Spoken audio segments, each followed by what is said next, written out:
या सरकारला लाज वाटायला पाहिजे। सरकार अस्तित्वात आहे काय? आदिवासी समाजाच्या प्रश्नाच्या संदर्भात सरकार गंभीर आहे काय?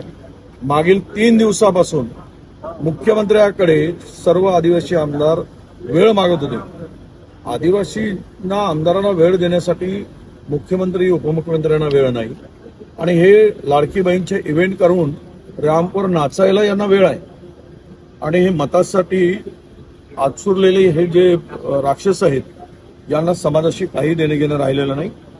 हा इतका संताप लोकांमध्ये निर्माण झालेला आहे। एकीकडे JR काढत असताना धनगर समाजाचा तुम्ही तो केंद्र सरकारचा अधिकार असताना मतं मिळवण्यासाठी निवडणुकीच्या तोंडावर त्या समाजाची फसवणूक करताय, आदिवासी समाजाला वेठीस धरताय, आदिवासीच्या आमदारांना नेत्यांना वेळ देत नाही। तुम्ही काय करताय? त्या सरकारला थोडी लाज वाटायला पाहिजे। मुख्यमंत्री उपमुख्यमंत्र्यांनी महाराष्ट्र लुटून खालाय आणि आता प्रश्नही सोडवायला नाही।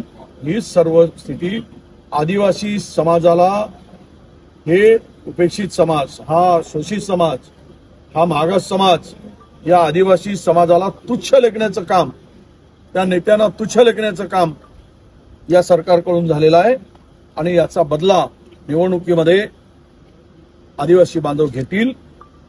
आम्हाला हे घेतीलच नाही तर यांना फिरू सुद्धा देणार नाहीत।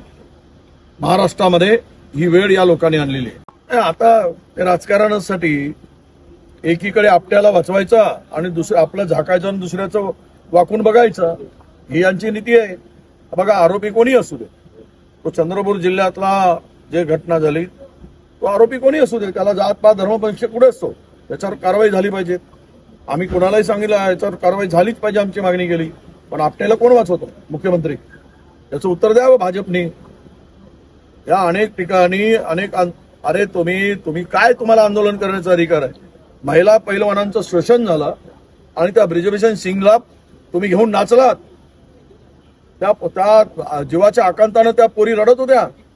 45 दिवस आंदोलन केलं, महाराष्ट्र देशाची इज्जत घालवली तुम्ही आणि तुम्हाला लाज वाटायला पाहिजे पुन्हा आंदोलन करताना।